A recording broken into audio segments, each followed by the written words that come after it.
Do not take product if you are hypersensitive.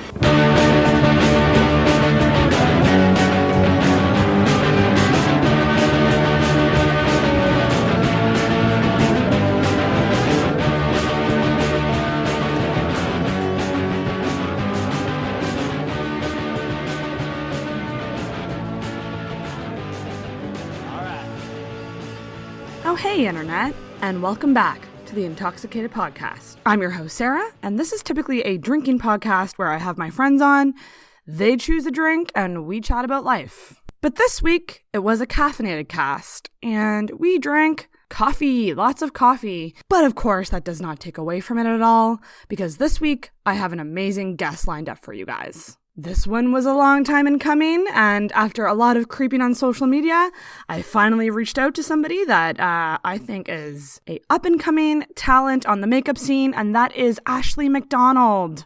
Ashleigh is a self-taught makeup artist, and she has an amazing Instagram account, which I will be sure to link to, and she also does Twitch streams of makeup looks. What I love about Ashleigh is her versatility. She does a lot of neutral looks, which are more based towards sort of an everyday makeup person, but she really shines and comes through in her special effects makeup. Now, obviously, I'm going to encourage you right off the top of the show to look her up because her Instagram is amazing. You really never know what you're going to get when you see one of Ashleigh's posts pop up, but she is incredibly talented.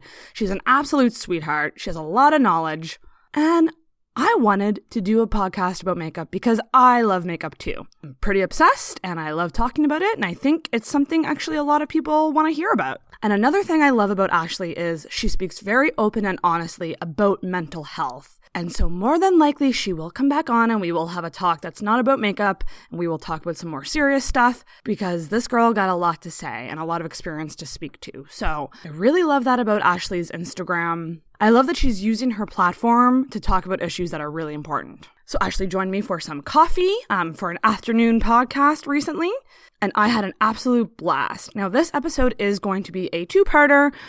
First part here is going to be kind of general makeup talk, talking to Ashleigh, getting some tips and tricks, learning about how she got into it all, what inspires her, and just gushing over makeup.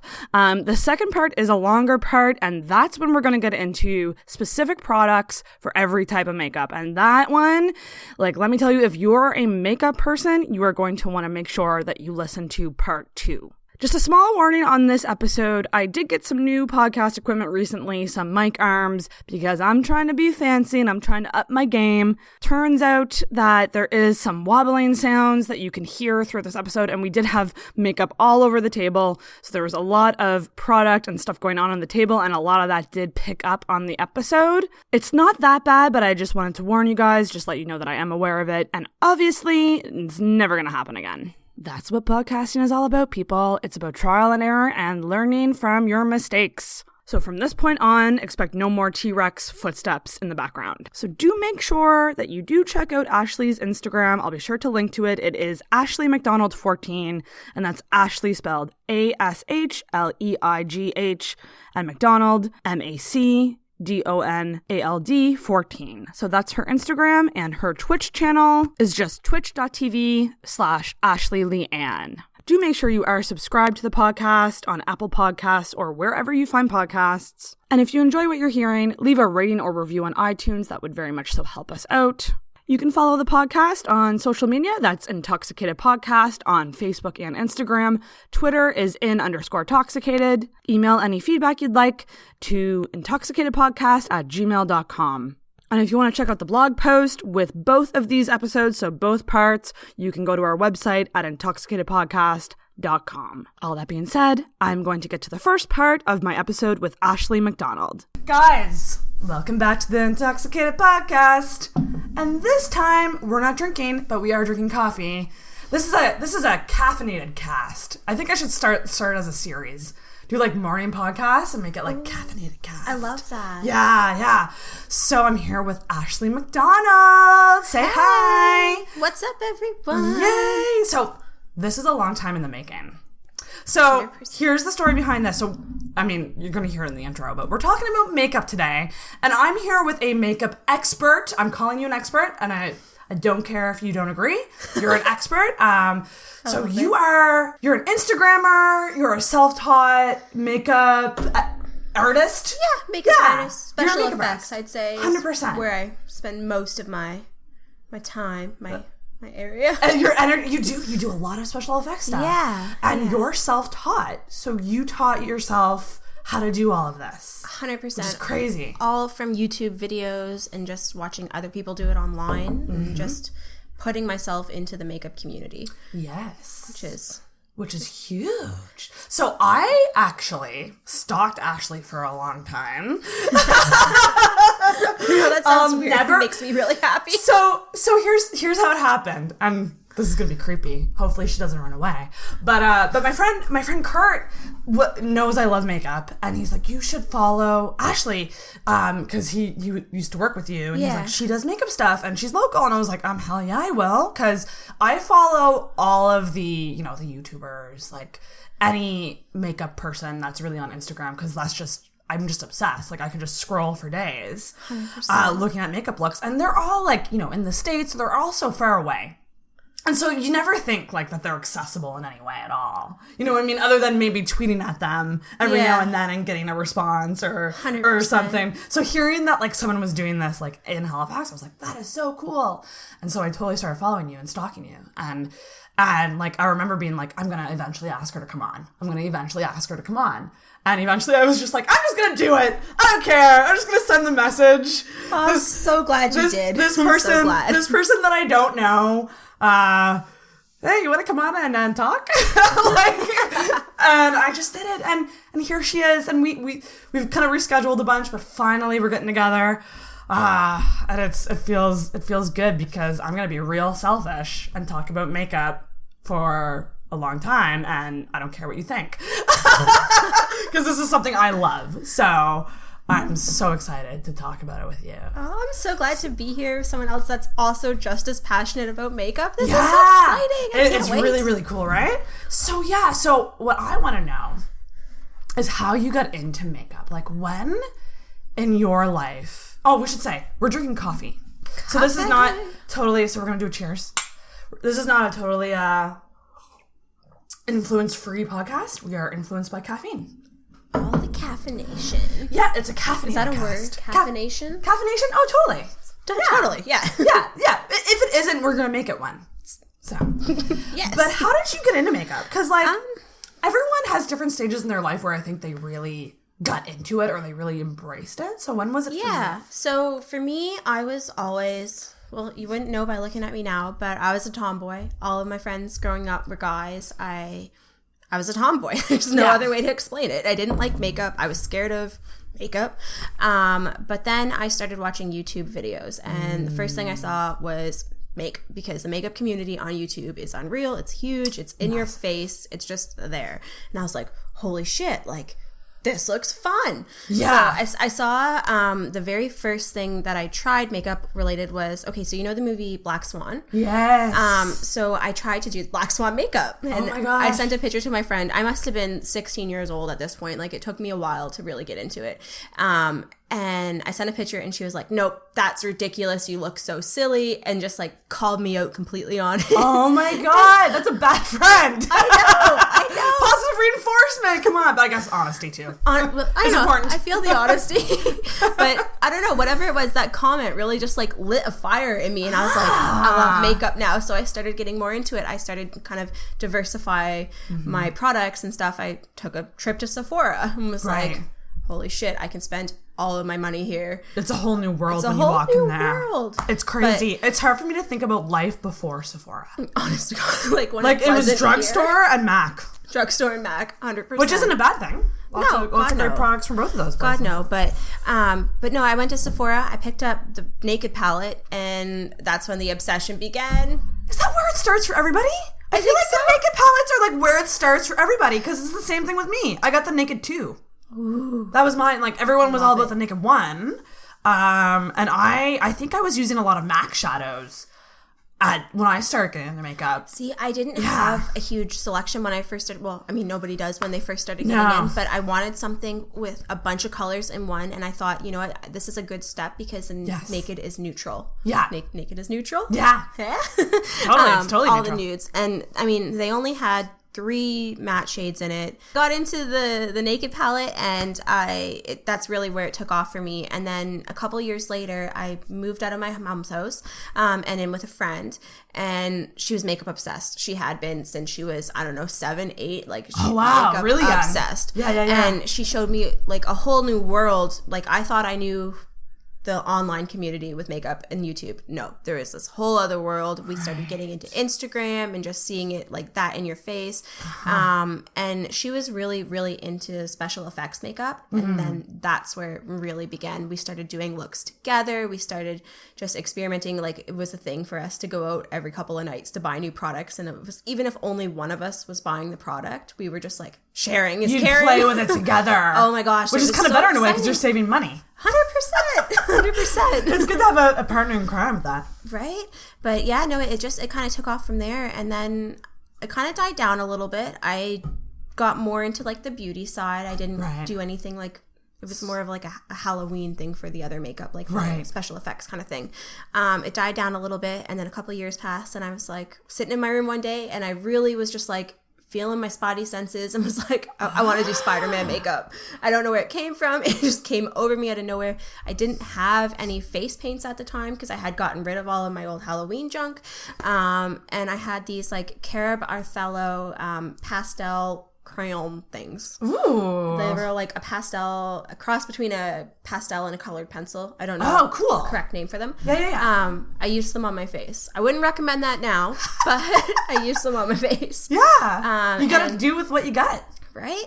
And so I don't know. I like to say my spidey senses were tingling. That's hilarious. That's really that's amazing. where Literally. And then you did Spider-Man makeup. That's so cool. So that's pretty much where it began for me. And then since then, what had happened is I ended up posting the picture online. I got a lot of feedback from that one Spider-Man face paint, crayon paint. And yeah, that it just, I don't know. I kept posting and I kept sharing and I kept getting messages saying, oh, like, this is really inspiring to me. And I've tried this look too. And people were showing me their looks and stuff. And I thought, oh my God, like maybe I'm just like the teeniest on social media, but like I'm still making a little bit of a difference. And it really fueled that fire. If you're getting comments from people, you're doing something. Like, that's the thing. Social media is so ADD. For someone to take the time to see what you're doing and comment on it and be like, good job, like, holy crap. Yeah. That must like feel so good. Oh my gosh. You know? Yes, 100%. I can't even lie. It just feels perfect. And so how did you grow your following? Like, what would you account for? Like, was it hashtags? Like, do you think the hashtags were bringing people to your pictures? I think so. The hashtags, more so, I'd say, actually engaging in the community myself and commenting on other people's things, and that's so I guess just making friends, and then friends would show me to their friend. I mean, like, you've heard about me from a friend, right? So, exactly. Word of mouth, and you nailed it. Engagement, like, you cannot expect engagement if you don't give it 100%. And so, like, that's why it's important. Like, if you are someone who's starting something, whether that be anything you're creating, like, you need to find like-minded people and engage with them, like their stuff, comment. They will start seeing your name. Yeah. You know what I mean? And I eventually be like, oh, what's she doing? 100%. And a lot of, like, my inspiration I had pulled from bigger artists and stuff. And I would comment, you know, this is where I got my inspiration from. And that would kind of create the conversation there too. And that really was really helpful for me with growing the following. I mean, so cool. Definitely with the following though, I try really hard not to focus too much on it because it does definitely pull you back. Oh yeah. And it sometimes limits your creativity in a way where you're just like, you feel almost obliged to pump things out. Right. And I don't know, sometimes I try to pull back from it because I definitely see the following fluctuate. I've seen it go up, I've seen it go down, up and down, up and down. Right. And it definitely constantly has been growing. But definitely watching for that up and down and trying not to feel too discouraged by it and just kind of limit yourself from that to stay in that realm of passion with the makeup. 100%. Because if you're not feeling it and you try to force yourself, it's going to show through. 100%. Like, and you'll probably agree, you watch all the same people I do on YouTube. Like, they do videos sometimes where they're just like, listen, like, I'm just not feeling it. And like, they still do, and they'll address it in like later videos being like, I just like was in a funk. And these YouTubers almost, like with YouTube especially, it's almost like they have to put stuff out every week. Oh my gosh. Because they're living on this money, which is crazy to me. Oh my gosh. It's crazy to me that you could make a living off of YouTube. Right? And especially for someone like you where you've been like kind of following this community for a while. Like, for example, Jeffree Star, watching his come up. Oh my gosh. Like, crazy, right? What? Just absolutely bizarre. And like, you know. Jaclyn Hill used to work at Mac, used to make videos in her kitchen, used to talk about how her and John were so broke that they were like living on McDonald's. And now she's in this fancy house with a swimming pool and she has 4 dogs, and like Jaclyn Hill is like probably my favorite. Who do you think your favorite is, or who are the people you really like? I have 2, and I kind of divvied it between special effects, face paint, that realm, and then more of like the beauty realm.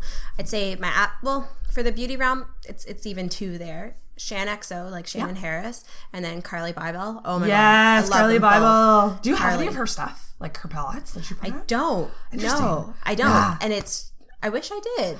It's this weird thing when you really identify with and follow a YouTuber, like you almost feel like you're friends with them. 100%. And whenever like they put out products, like I got some of them here, Nicole Guerrero and Jaclyn Hill, like I always feel like, not that I have to buy them, but I'm just like, I want to support them because holy shit, like these YouTubers are like doing collabs with huge brands now. I know, it's crazy. Like, I'm really excited. Do you know Christian Leanne? No. Okay, so she just recently, my middle name is Leanne, so I just like felt this instant connection based off of that, which is silly, but it's true. Yeah. And anyway, she recently did a collab with Urban Decay, and it's a limited edition. I heard about this. Yes. Oh my gosh. Is it good? I'm so excited. I don't have it yet. Do they have it like in person at Sephora? Yeah. 100%. I always there's an orange color. I forget the name. Oh my gosh, it's to die for.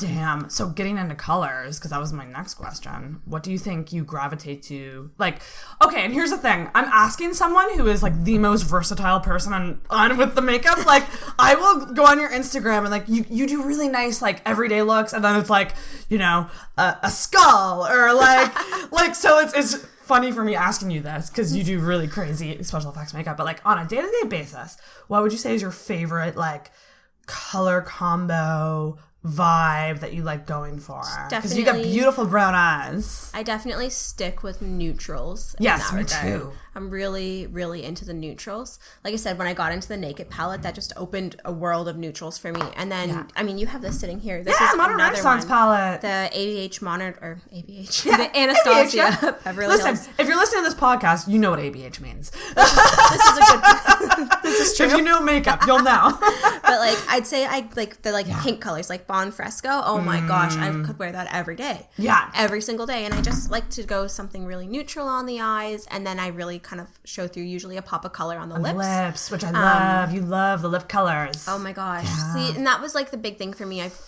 Besides the Naked palette, lipsticks was the other area, which I'd say I kind of put a hold onto the foundation when I started, and it was like eyeshadow and lipsticks. Yeah. The fun things. Right? Because I was going to say, for me, like, when I started getting into makeup, I didn't wear foundation either. Because back then I had good skin. When I got into makeup, it was like, you know, I would say like late high school. I would say maybe grade 10, 12, grade 10 or 12. And I would do just one color of eyeshadow on the lid. Usually it was blue. Don't know why. Blue eyeshadow is tough to make work. And no eyeliner, maybe like a little bit of, I used to wear, this pains me to say, clear mascara.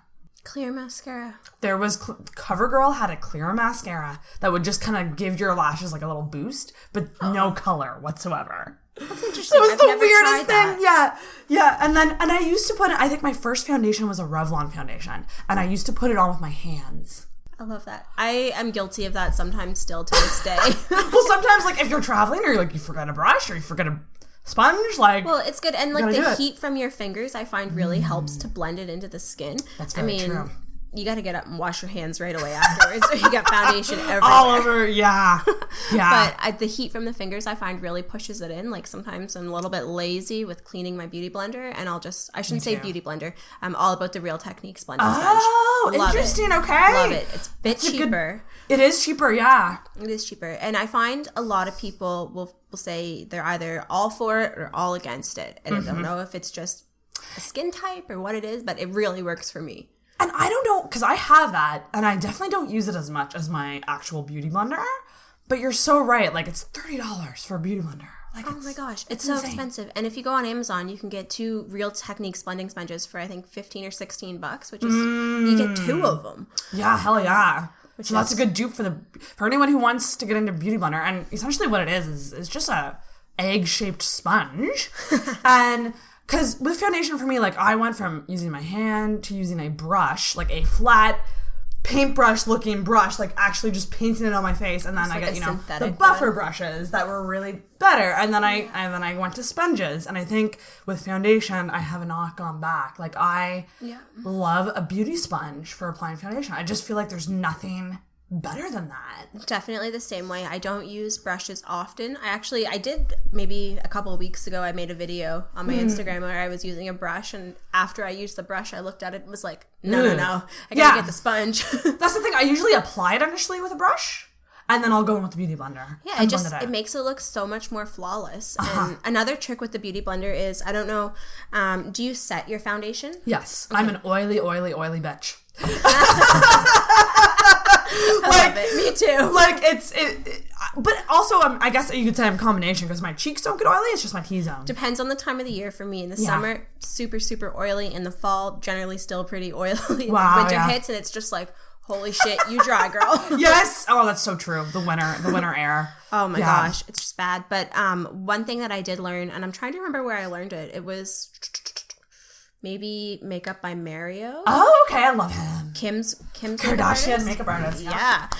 He gave me this trick where after you apply your powder on top of your foundation, to take the beauty blender again and push it back into the skin. I've heard about this. Oh my gosh. It makes such a difference. I did one, like, I tested it out one side of my face without doing it the second time with the sponge, and the other side, the flawlessness, oh my god, it's just a whole other world.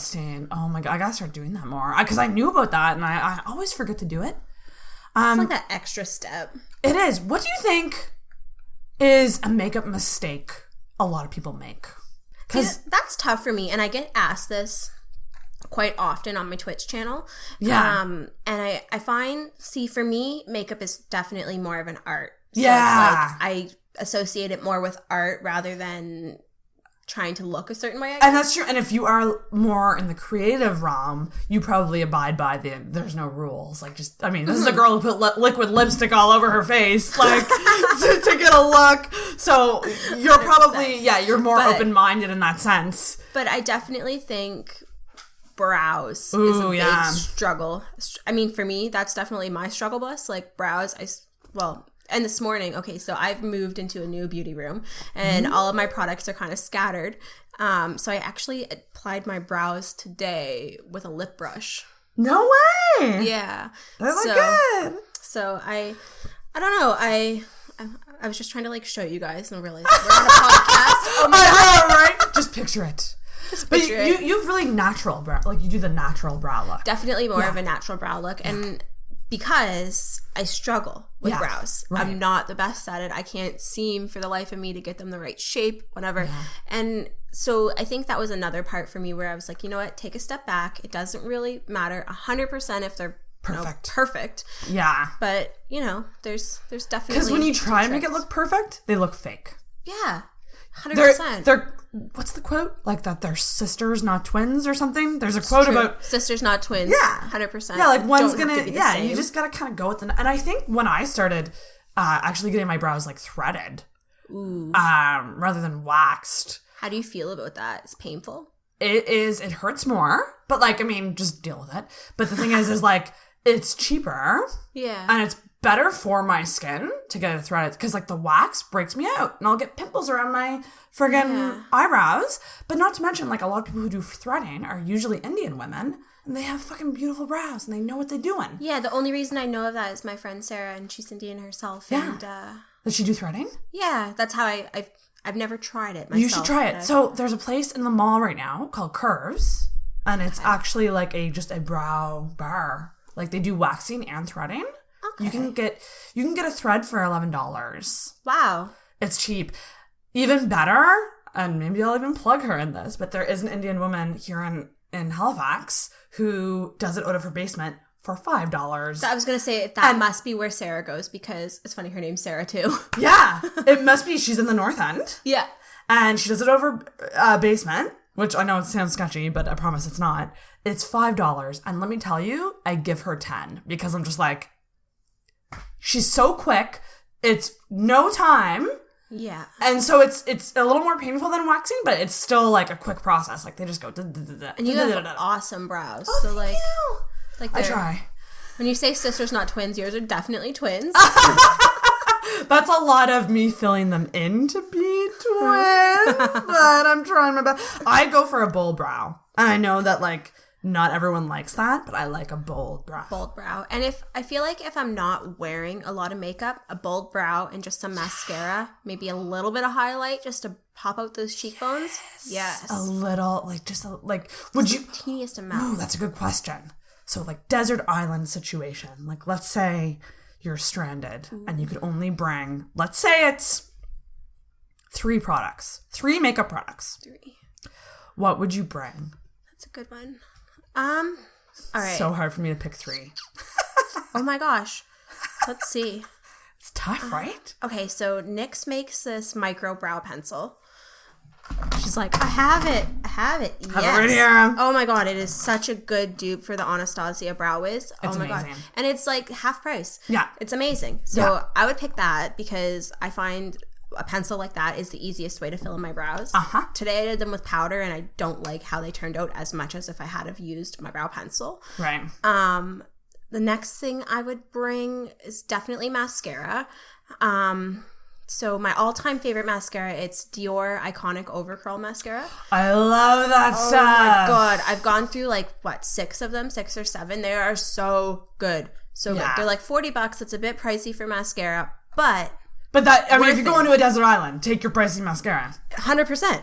If you're going to take a mascara, take your best one. 100%. And then the next thing I would bring would be a highlight. And interesting. So you're like a brow, lash, and highlight girl. Yeah, 100%. That's kind of like if you were going on a day-to-day thing, like just running out of the house, brow, lash, just gotta throw highlight. something on. So I find your brows shape the face. The mascara really opens up the eyes. It just opens them up. It really, really does. Makes a difference. And then the highlight. See, I could do a cross between highlight or bronzer. Interesting. In between. But no foundation or concealer. No foundation or interesting. concealer. But I'd probably pick highlight just because I want to glow. Like, who doesn't want to glow? It's so, and the Benefit Dandelion Twinkle, oh my gosh. Ooh. The smell of it, you just smell so fresh. It's so perfect. And I have it on right now. And it's beautiful. It's so beautiful. And you have gorgeous skin. See, this is why I think you didn't pick foundation, because you have really good skin. So you probably don't you don't need the foundation. You're still young, girl. You wait till your 30s. No, I'm just joking. I won't scare you. But it's weird because I would pick probably a foundation or a concealer.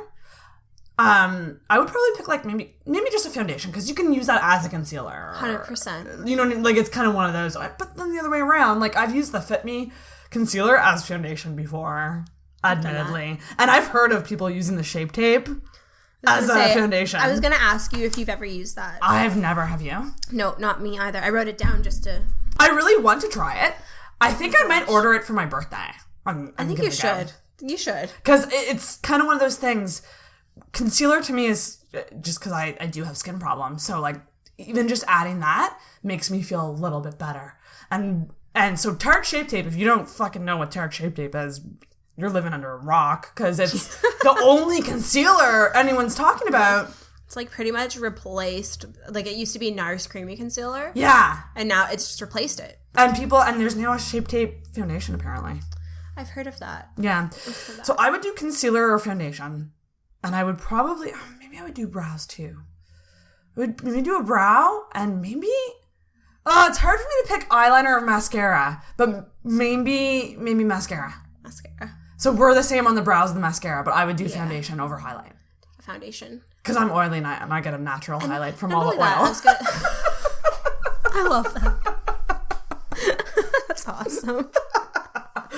Oh, man. So when you think of an idea to do a look, what's your first step in trying to create that look that you get from your head? Like, do you just start playing with stuff and just let it kind of come to you? Usually I'll just start playing with stuff.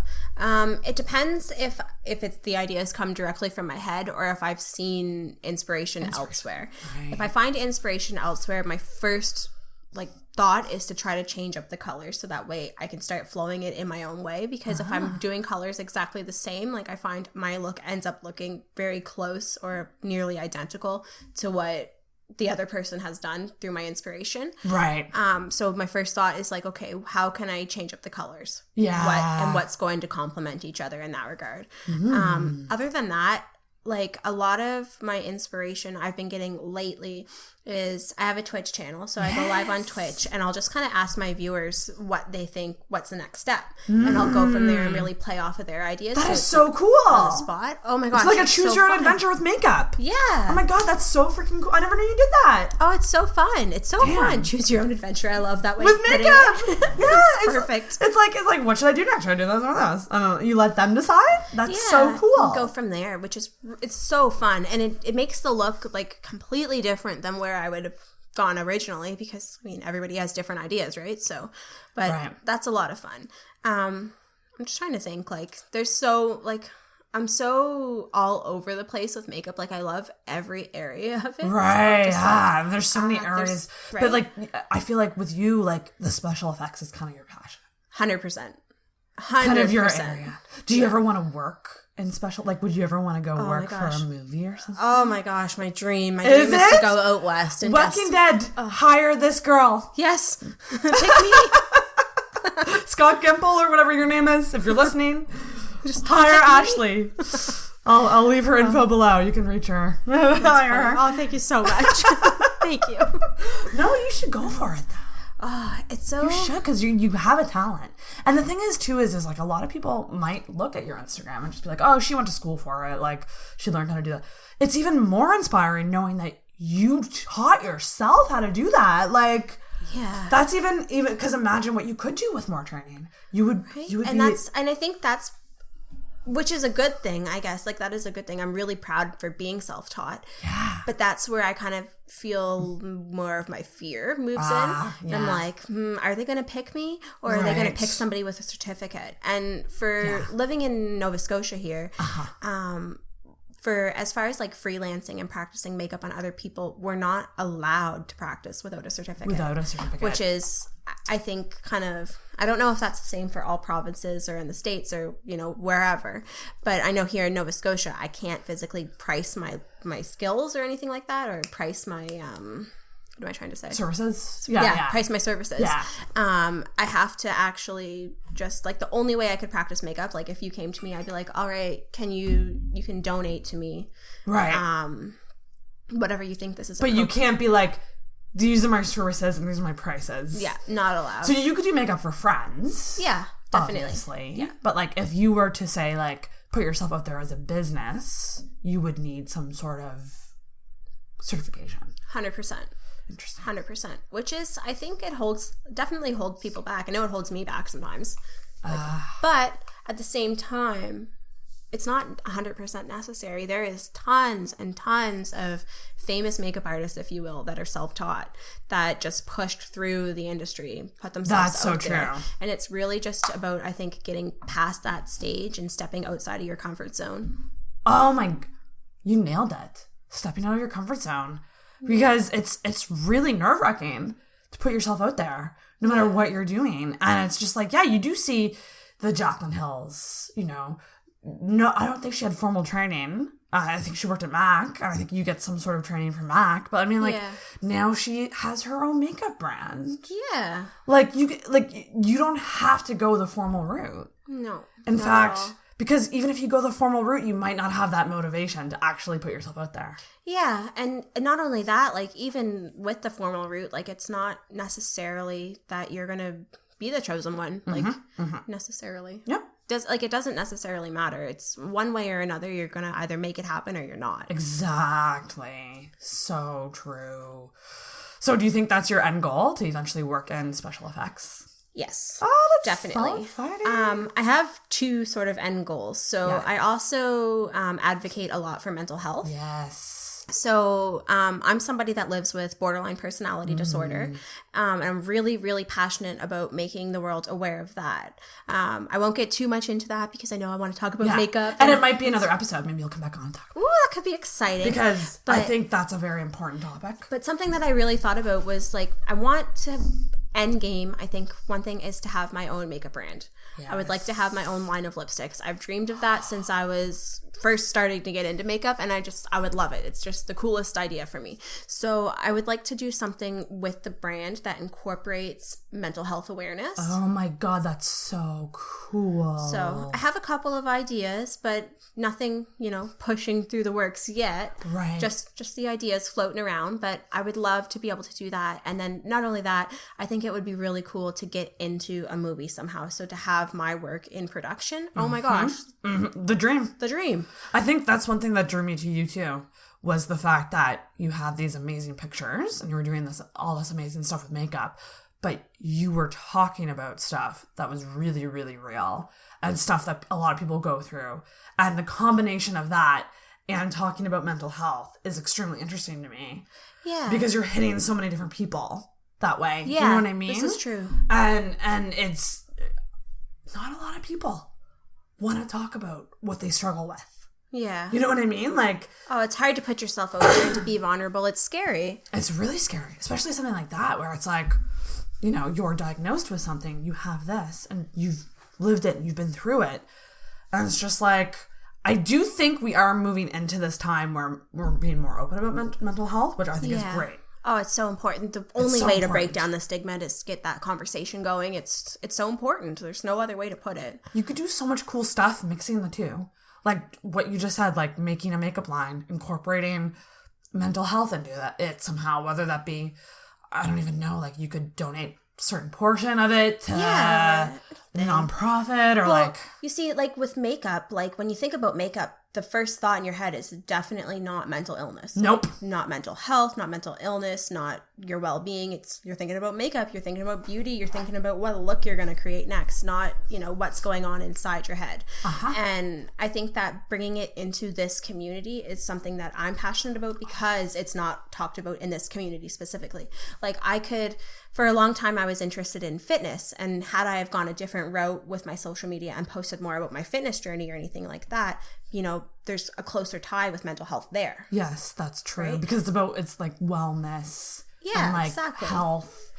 But people don't realize that like makeup is actually a huge help for anyone who's feeling depressed or not confident. Like, say what you will. And I know that there's people out there that are like you're just covering up stuff and like you're just being, but it's just like if someone is feeling bad about themselves and they're feeling depressed about how they look and they put on a mascara or they put on a lipstick or they put on some foundation that covers what they're insecure about and it makes them feel better. Huge confidence booster. Booster. Huge. Booster. It's a huge, you're going to feel better. And you're not really, you're altering it a bit, but you're not hiding it. Yeah, and there's nothing wrong enhancing with that. it. Enhancing. That's exactly the word. You're the enhancing word. it. Exactly the word. And then beyond just enhancing your features, like it's art. It's creative. It's you're in your creative element. You can do whatever you want. Like, and you can really push the limits. There's no one saying that, it has to be this way. Push the limits. Go forward. If you want to wear, blue lipstick, wear it. If you want to paint your eyebrows orange, do it. Like, exactly. Just push past. And for me, like when I'm in a rut, I just like to sit down and just experiment with things. And it helps me come out of the rut. Oh, yeah. Which is huge. Oh, my God. It's so fun. Every day I'm just like, what am I going to to do today? Am I going to do... I mean, usually I do what I have now, which is like a warm cut crease, like, you know, like light color on the lid. Like I do like the same look all the time, which is why I look up to people like you, because I'm just like, it just makes me want to like, you know, do something crazy, like put a blue eyeliner on or like something, like just get out of that comfort zone because it's so fun. It is so fun. Oh my gosh, it's a blast. It's so fun. And you get to do it every day. Like, do you do it? Do you wear makeup every day? Or do you have days that you're just like, fuck it? I definitely have days where I'm just like, fuck it. I definitely have days where I plan no makeup. That's a good, give yourself a little break. 100%. Yeah. And especially in the winter. Yes. Just my skin gets so dry in the winter. I know a lot of people suffer with the same problems. So yes. Just to kind of pull back. Pull back. That's so true. And I think that's something as you get older, you start really wanting to take care of your skin more. And it's what's under that makeup that's going to, 100%. You know what I mean? Like if your skin isn't good under that makeup, it's not going to look good. Yeah, definitely taking care of your skin is so, so important. Oh my God, I could do a whole skincare podcast because I'm amped up about skincare because I just find I'm frustrated right now. I can't find anything that works. Just you need to keep moving through and I'm experimenting and just trying different things. And I think that's the case with makeup too. I think sometimes people will try a product and they'll be like, I didn't like how it looked, so I just never tried that type of product again. And it's just like, just try another color or try another formula or like the formula makes such a huge difference. You got to find something that works for you because everyone's skin is different. Yeah, everyone's skin is different. It's so true. And you said that you're a combination, so do you like a dewy foundation? I see you have the matte and poreless, the Maybelline one, and that is one of my favorite foundations, but I mix it with the, what's it called, dewy, hydrating and smooth. Oh, because they have a dewy, smooth. They have a dewy formula of the Fit Me, right? And I like if you mix the two of them together. I love that. It's because so good. I think that gives you the best of both worlds. Yeah. I love mixing a matte foundation and a dewy foundation. Because I don't like the look of just flat matte. No, me either. And I think that's definitely why I'm like a highlighter girl, because I really like to amp up that wetness. Yeah. The skin looks so sexy when it's just like glowing. 100%. Yeah. 100%. So what order do you do your makeup in? Oh, that's a good one. Because this is a question that I always think about. I always start with brows. I struggle with my brows, so I feel like if I start with the brows, I can clean up any mess that I've made. Then I will usually, unless it's a really basic look, if I'm doing something like bigger, I'll do my eyeshadow, my liner, my mascara and stuff before my base. If I'm doing something basic, like what I have on today is really natural, I did the eyeshadow last. But only if it's basic, just so that I can catch any fallout if there is, like if I'm using a lot of deeper, bolder shadows. That's true. And then I will go in with, I have a highlight by NYX. It looks like a lipstick. It's in like a lipstick tube similar to that. And it's just a cream highlighter, and I'll usually put it on before foundation. Ooh, like so it kind of pops out from underneath? Yeah, exactly. So it's called Away We Glow. There's a pink shade that I use that I find really complimenting to my skin tone. It's called Flux, I think. Love a pinky highlight. Yeah, and I'll put that on, and then I'll do my foundation, and then I'll do my concealer. I'll set it, and then usually I'll go back in with a powder highlight. Of course. It's a highlight sandwich. 100%. Yeah. But it really makes it glow. It makes such a difference. Yeah. Bronzer, blush, there's no order to those. It really just depends what's closest to my hands. That's so interesting. So like when you do a more dramatic eye, or a more heavy eye, you do the eye first, and then foundation. Yeah. So that's interesting. Yeah, and then sometimes... That scares me. I don't know why. I see YouTubers do it all the time, and I get it. It's because you can clean it up if you get stuff everywhere.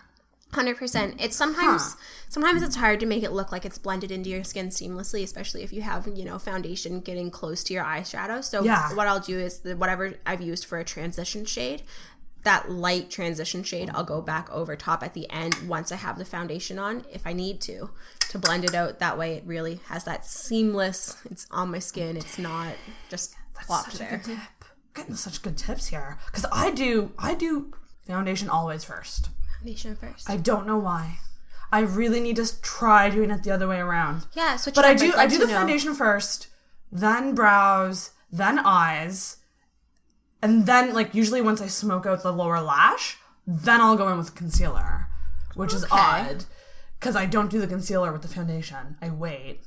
But that gives you, like, so you can clean it up at the end just if you need to. Yeah, and then I go in with the concealer, and I always bake. Always bake. I am a high-maintenance lady. I will always put the powder under my eyes, at least under the eyes, and set everything else with just a powder. But I love baking. What are your thoughts on baking? I don't bake often. When I do bake, it's because I'm doing my eyeshadow after my foundation. Right, because so then you're I can cleaning it brush it up. away. Yeah, I can put the powder there. I can bake while I'm doing the eyeshadow and then brush it away. Yeah, that's totally fair. I don't bake often, and I don't know. Honestly, I think it's just because I'm lazy. I mean, because well, the thing is, too, I think people think that you need to leave it on for, like, 10 minutes. You don't. I usually leave mine on for, like, I'll put it on, I'll go get dressed, or I'll go, like, put deodorant on, I'll, like, go do my other things, and then wipe it away. Yeah. That's a good idea. Yeah. And that is it for part 1 of my episode with Ashleigh MacDonald. Hope you guys enjoyed that. If you did, you will be sure to love part 2, which is a deep dive into various products, sort of our favorite products for each type of makeup. So if you're a makeup addict, be sure to check out part 2 of my episode with Ashleigh. Thanks so much for listening. Don't forget to subscribe, rate, and review. Hey, Krista. Hey, Lily, did you know in your lifetime you'll pass a murderer 36 times? I did. And you know why? Why? Because we're 36 Times, a Canadian true crime podcast which covers crimes in the Great White North. Oh, right! Every episode, we focus on a major crime and then we lighten things up with a kooky one. We talk about everything from the criminal justice system itself to animals arguably not doing what they should, bringing you true crime with a shot of maple syrup. Catch our episodes bi-weekly on iTunes or your favorite, that's favorite with a U, podcast app.